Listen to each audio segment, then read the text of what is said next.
꿈을 꿨었는데요. 그게 뭐냐면은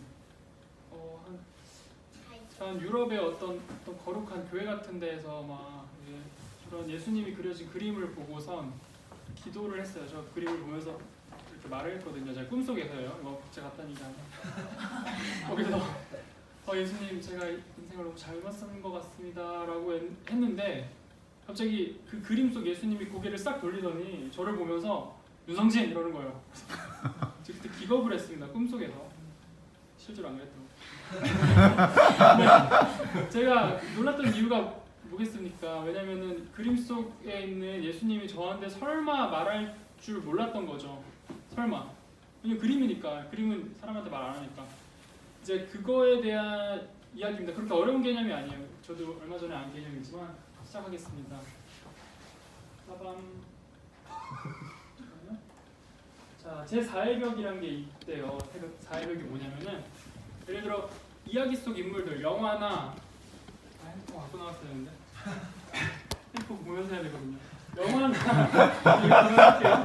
영화나 소설이나 또는 뭐 연극을 본다든지 뭐 소설을 뭐 어떤 다양한 미디어를 접하면서 이야기 속 인물들은 우리한테 말을 안 해요. 그리고 우리가 지켜보고 있는 것도 몰라요. 그냥 자기가 사는 세계 속을 그냥 살아가거든요.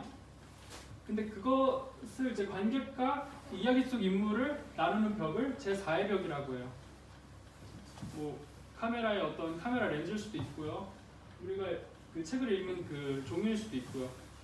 근데 그 4의 벽을 깨는 경우가 있습니다. 예를 들어서 얼마 전에 개봉했던 영화 데드풀인데요. 예를 들어 엔딩 크레딧 때 갑자기 이제 나타나서 관객들한테 아직도 안 갔냐고 말을 한다든지 또는 이제 쓰레기 주워라 가라는 얘기를 하는데 그런 캐릭터가 이제 관객한테 직접 얘기할 때 왠지 저 캐릭터가 살아있는 것 같은 좀 깜짝 놀람? 그런 좀 신선함을 주는데 그게 이제 제4의 벽을 깼다고 합니다. 이제 그런 부류의 이야기가 메타픽션인데요. 아예 이야기의 인물이 자신이 속한 세상이 이야기 속임을 인지하고 독자에게 말을 걸고 행동해 이야기 세상과 현실의 벽을 무너뜨리는 연출 방식을 메타픽션이라고 합니다. 근데 이게 생각보다 많이 흔하고 익숙하실 거예요. 되게 익숙하실 것 같은 게 예를 들어 만화에서도 마지막에 만화 캐릭터가 어린이 여러분 하면서 말을 거는 경우도 있고 그리고 최고의 사랑이라는 드라마에서도 이제 마지막 회 때 주인공이 이 드라마를 본 걸 영광인 줄 알아라 이렇게 말하는 경우도 있고요. 그 외에도 이제 만화 작가가 너무 그림을 대충 그린다라는 걸 직접적으로 언급하면서 만화 작가가 미안하다고 등장하는 경우도 있어요. 그리고 이제 만화 속 캐릭터들이 또 이제 구체적으로 특정 권수를 얘기하거나 특정 페이지를 언급하는 경우도 있는데 사실 이것은 만화 캐릭터들이 자신이 속한 세상이 가짜라는 거, 그러니까 이야기 속이라는 것을 인지하고 있고 이게 책으로도 존재한다는 걸 인지하고 있다는 뜻이거든요. 그리고 또 이거는 이제 아기돼지 삼형제를 이제 리메이크한 작품인데 아예 아기돼지 삼형제들이 그 동화책 속에 나와가지고 다양한 이야기 속을 떠도는 이야기입니다. 이렇게 좀 전지적인 존재가 돼가지고 다양한 시간대 다양한 이야기를 떠돌면서 아예 좀 그 이야기를 아예 벗어나서 이야기가 전개되거든요. 그때는 이제 그것을 찾지도 못하고요. 그리고 Take On Me라는 이제 뮤직비디오인데 여기서도 이제 만화 속 캐릭터랑 좀 사랑에 빠지는 그런 이야기로 진행됩니다. 그리고 이것도 기울어진 아이라는 작품이에요. 그렇게 많다는 거예요.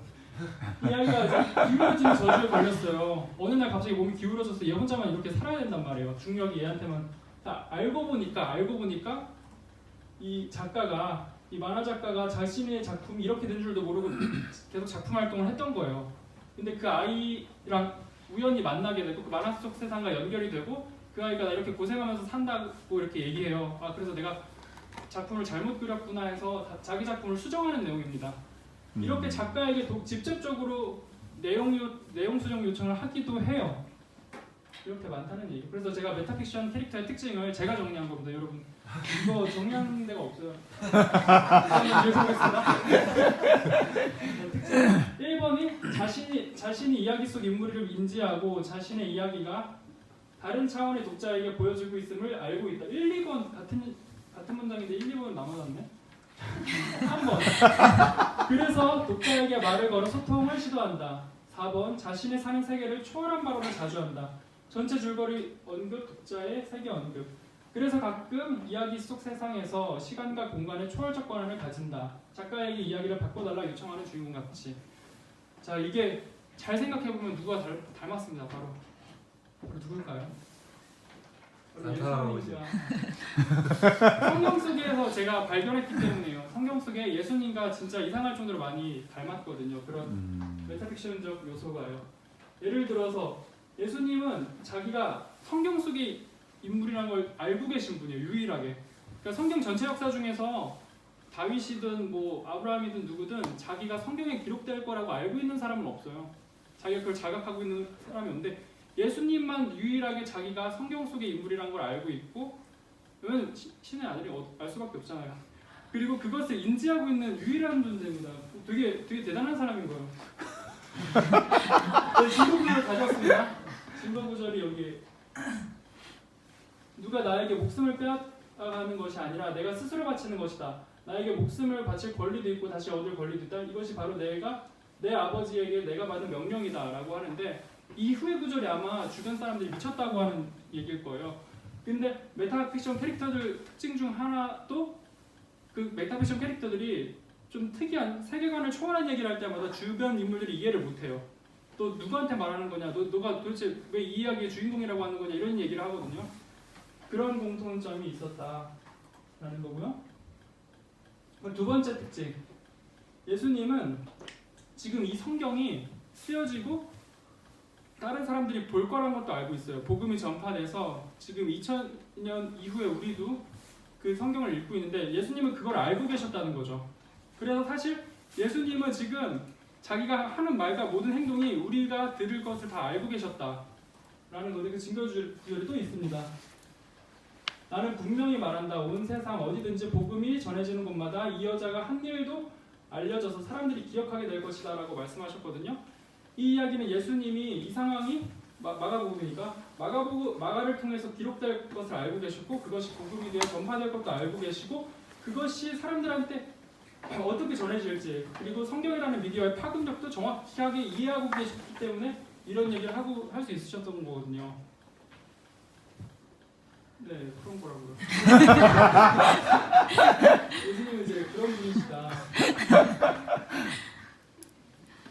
그리고 다음, 독자에게 말을 걸어 소통을 시도하신다. 이제 그걸 알고 계시죠? 그걸 알고 계시기 때문에 우리에게 직접 말할 수 있는 거예요.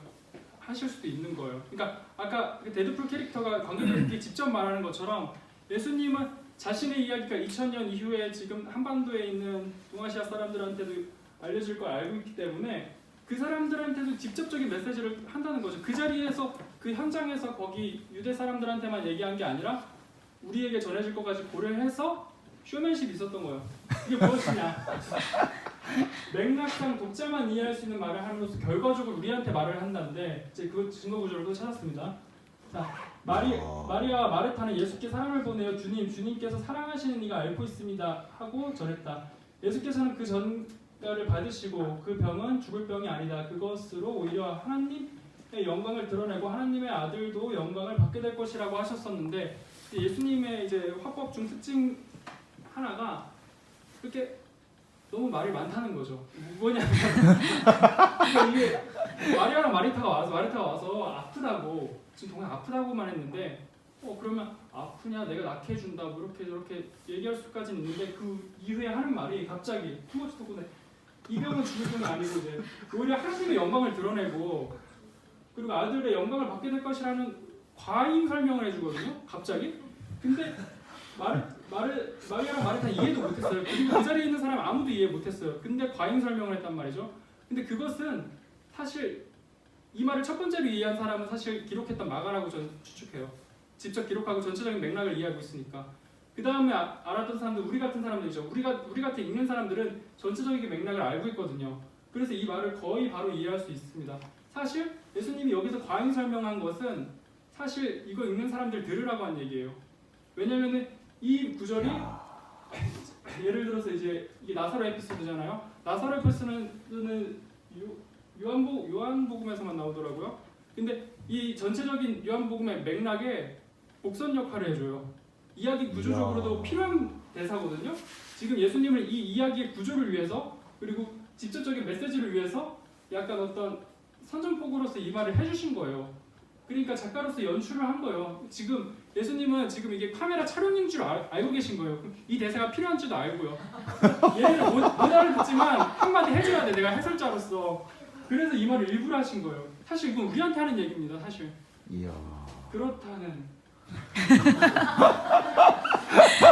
야. 이거 연출을 하시는 거예요. 이거 잠깐 카메라 보고 얘기하신 겁니다. 대단하다. 자신의 사는 세계를 초월한 발언을 자주 하신다.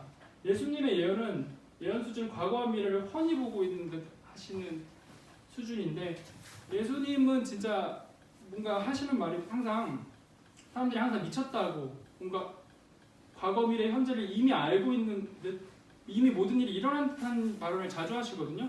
그리고 그것이 흔히 성취됐고요. 그래서 이제 그냥 이거는 뭐 다들 아시는 그때 예수님 말씀하셨던 내버려 두어라 그녀가 이 향유를 간직해둔 것은 내 장래를 위한 것이다. 또 아무도 못 알아듣는 말을 했어요.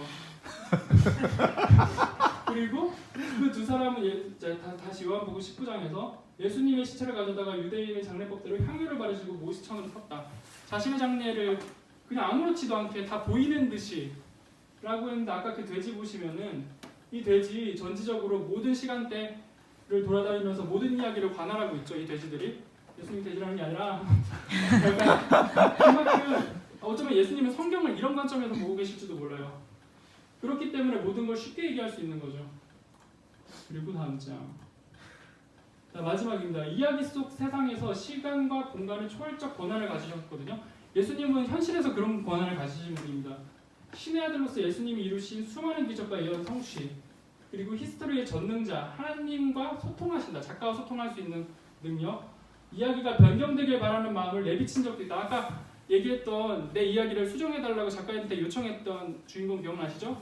그것처럼 예수님이 한번 스토리 변경 요청을 하신 적이 있어요.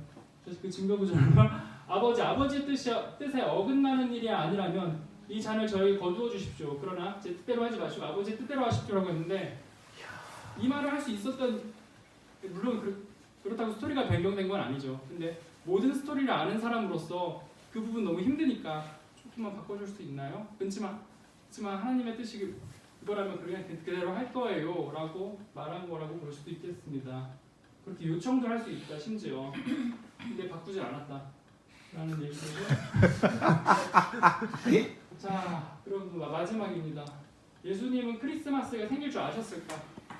라는 건데요. 당연히 저는 아셨다고 생각하고 저희가 그것을 기념할 것도 알고 계신다고 생각합니다. 이것도 아마 예수님이 카메라 보면서 잠깐 얘기하신 것 같아요. 제자들한테 얘기도 했지만 카메라 보면서 예수님이 또 빵을 들어 감사기도를 드리고 떼어서 제자들에게 주시며 이것은 너희를 위해 주는 내 몸이다. 너희는 이것을 행하여 나를 기념하라 하고 말씀하셨다. 라고 하시지 않았을까? 그러니까 아마 카메라를 보면서 말이에요. 이제 저도 카메라 한번 볼게요. 감사합니다. 마치겠습니다.